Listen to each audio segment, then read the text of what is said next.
Hello and welcome to the astro talk with Ashish. ये intro to astronomy का second part है। अगर आपने पहला पार्ट मिस कर दिया तो उसका लिंक मैंने डिस्क्रिप्शन में डाला हुआ है, वहाँ जाके सबसे पहले पहला पार्ट देखना, फिर ये सेकंड पार्ट देखना, ताकि आपको थोड़ा समझ में आ जाए। तो चलिए बिना किसी देरी के शुरू करते हैं। तो लास्ट वीडियो हमारा एंड हुआ था एडमंड हैली पे।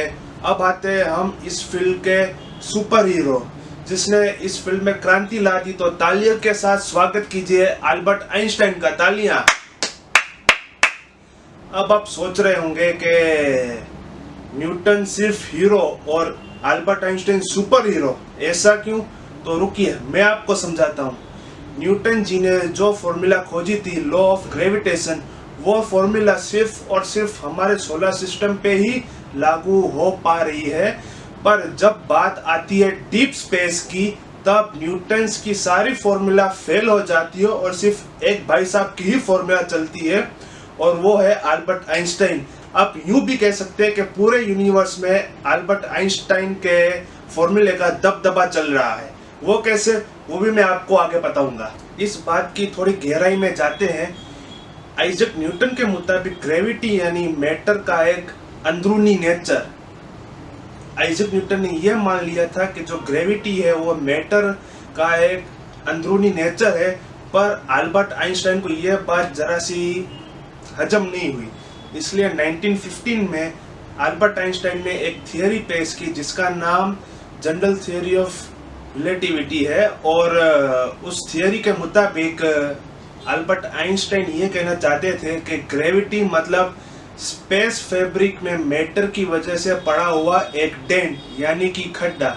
आप दोनों में फर्क देख रहे हैं। आइजैक न्यूटन के मुताबिक ग्रेविटी मतलब मैटर का एक अंदरूनी नेचर था, पर अल्बर्ट आइंस्टाइन के मुताबिक ग्रेविटी यानी स्पेस फैब्रिक में मैटर की वजह से पड़ा हुआ एक डेंट यानी खड्डा।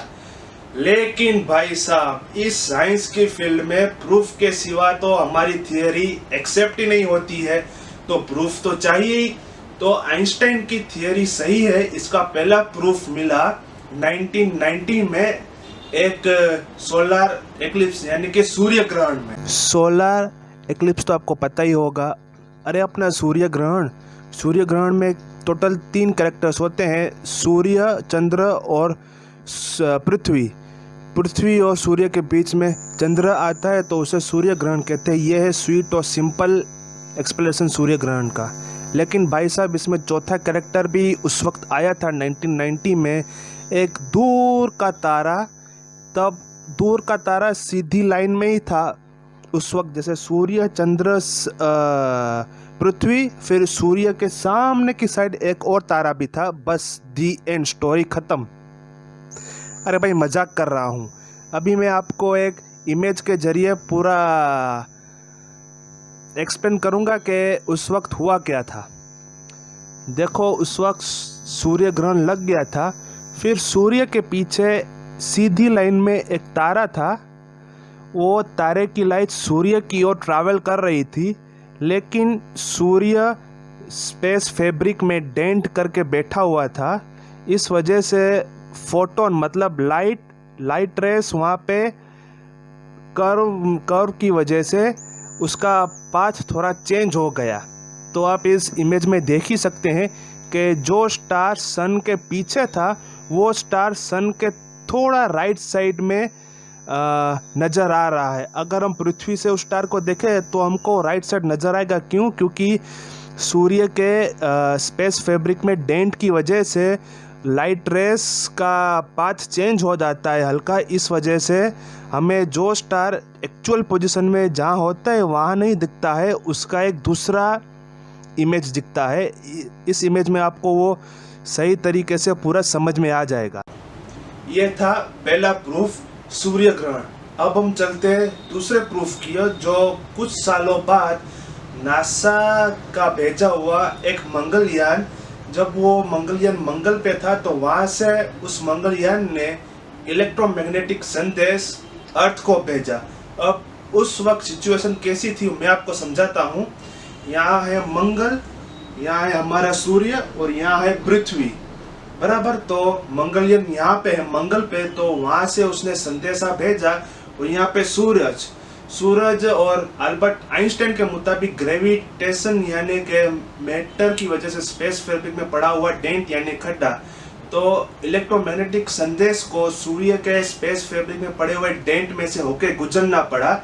तो इस वजह से उस संदेश को पृथ्वी तक पहुंचने में तय समय से थोड़ा ज्यादा टाइम लगा।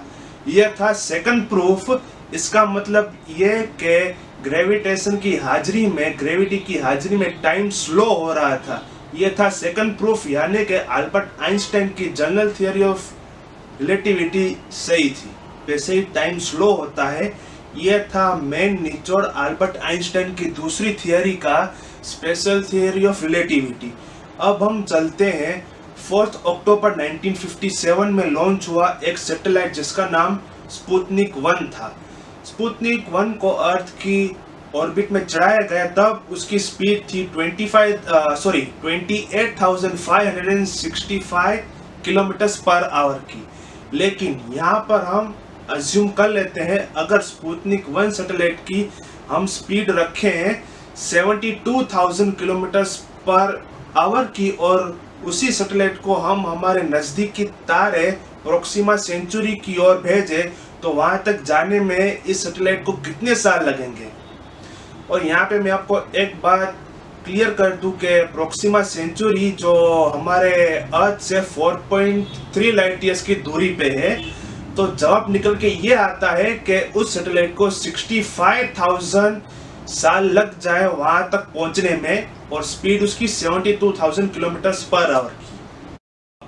फिर से फॉर एग्जांपल, अगर इसी सैटेलाइट को हम लाइट की स्पीड से थोड़ा कम यानी कि 0.9998 की स्पीड से भेजें, तो इसी सैटेलाइट को सिर्फ और सिर्फ 10 दिन लगेंगे प्रोक्सिमा सेंचुरी तक पहुंचने में, अल्बर्ट आइंस्टाइन की स्पेशल थियरी ऑफ रिलेटिविटी के मुताबिक। लेकिन यहाँ पे फिर से आता है एक ट्विस्ट। 1930 में जब एक अमेरिकन एस्ट्रोनॉमर एडविन हबल ने टेलीस्कोप से यह देखा कि सारी गैलेक्सीज एक दूसरे से दूर भाग रही हैं, तो ये देख के सारे एस्ट्रोनॉमर्स के सर चकरा गए, दिन में तारे दिख गए कि भाई सारी गैलेक्सीज एक दूसरे से दूर क्यों भाग रही है। अरे भाई, ग्रेविटेशन की वजह से सारी गैलेक्सीज एक दूसरे से नजीक आनी चाहिए, नजीक में रहनी चाहिए, लेकिन नहीं, इसका हो रहा था एकदम उल्टा। सारी गैलेक्सीज एक दूसरे से दूर भाग रही थी। ये सोच के सब चकरा गए कि भाई ऐसा हो क्यों रहा है, आखिर के कौन सा ऐसा फोर्स है जो सारी गैलेक्सीज को एक दूसरे से दूर भगा रहा है। अगर हम कोई मूवी टीवी पे देख रहे हैं और उस मूवी को अगर हम बैकवर्ड में प्ले करना चालू कर दे, तो पूरी मूवी पीछे की ओर जाने लगेगी।